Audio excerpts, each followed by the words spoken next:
Hello friends, இன்னைக்கு ரவையில் குழிப்பணியாரம் செய்கிறது எப்படின்னு பார்க்கலாம். வாங்கி வீடியோக்குள்ள போகலாம். நான் இதில் ஒரு கப் ரவையை ஊற வச்சுருந்தேன். இதோட அரை கப் தயிர், அரை கப்புக்கு கொஞ்சம் குறைவாக இருக்கும்.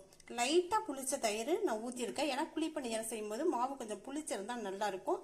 அதனால் நான் தயிர் சேர்த்து கொஞ்சம் தண்ணி விட்டு ஒரு 30 நிமிஷம் இருக்கும் ஊற வச்சுருந்தேன். பாருங்கள், நல்லா ஊறிடுச்சு. இதை மிக்சியில் அரைச்சி எடுத்துகிட்டு வந்துடுறேன். அரைச்ச ரவையை ஒரு பவுலில் சேர்த்துடலாம். ஊற்றின மாவோட 2 ஸ்பூன் அரிசி மாவு சேர்க்குறேன். கடலை மாவு 2 ஸ்பூன் சேர்க்குறேன். ரவை பாருங்க, நல்லா நைஸாக இப்படி அரைப்பட்டுருச்சு. இது மாதிரி அரைச்சிக்கோங்க. இது கூட ஒரு மீடியம் சைஸ் வெங்காயத்தை பொடியாக நறுக்கியிருக்கேன். இதையை இதில் சேர்த்துடலாம். 2 பச்சை மிளகாய் பொடியாக நறுக்கி எடுத்து வச்சிருக்கேன். கருவேப்பிலை பொடியாக நறுக்கின கருவேப்பிலையை இதில் சேர்த்துக்கலாம்.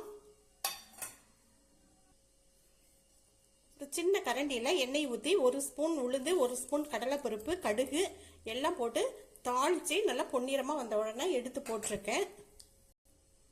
இந்த மாவுக்கு தேவையான சால்ட் சேர்த்துக்கிறேன். ஒரு 1/4 டீஸ்பூன் இருக்கும். சும்மா ஒரு பிஞ்சு சோடா சேர்த்துக்கிறேன். இது எல்லாத்தையும் ஒன்றா நல்லா மிக்ஸ் பண்ணி விட்டுறலாம்.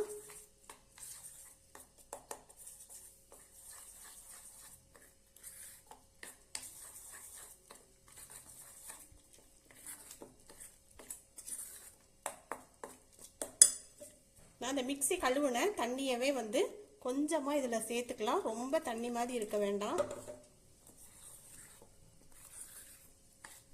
உப்பெல்லாம் கரெக்டாக இருக்கான்னு பார்த்துக்கோங்க. எல்லாம் மாவெல்லாம் ஒன்றா கலந்தாச்சு. பாருங்கள், இந்த அளவுக்கு தளர்வாக இருக்கணும். இப்போ நான் ஒரு குழிப்பணியார கல்லை அடுப்பில் வச்சு எண்ணெயை ஊற்றி வச்சுருக்கேன்.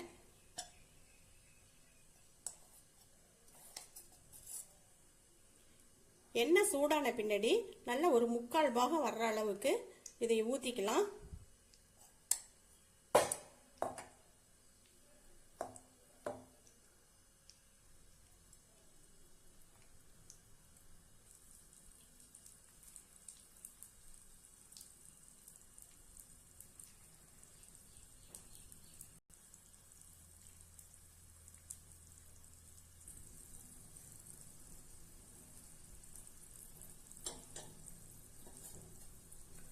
ஒரு பக்கம் வேகட்டும், அப்புறம் திருப்பி போட்டுடலாம்.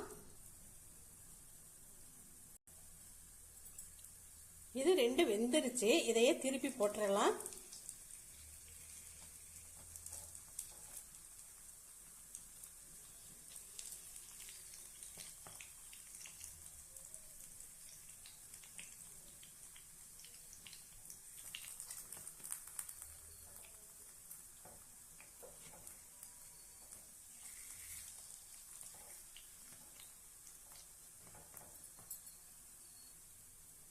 இன்னொரு சைடு வேகட்டும். வெந்த பின்னாடி எடுத்துடலாம். ஸ்டவ்வை மீடியமாகவே வச்சு செய்யுங்க, அப்போதான் நல்லா வேகும். இப்போ வெந்தது, நம்ம எடுத்துடலாம்.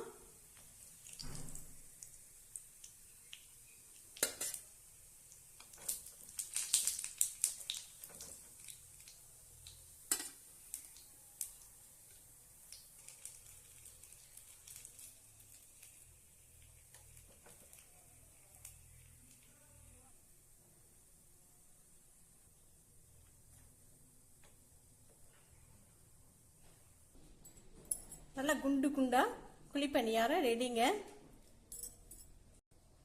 நல்லா மொறு மொறுன்னு பாருங்க, எவ்வளோ சாஃப்டாகவும் இருக்கு.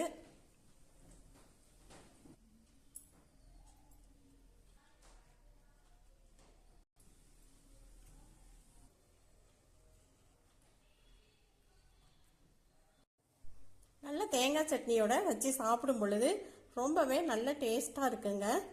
ஒரு முறை நீங்கள் ட்ரை பண்ணி பாருங்க.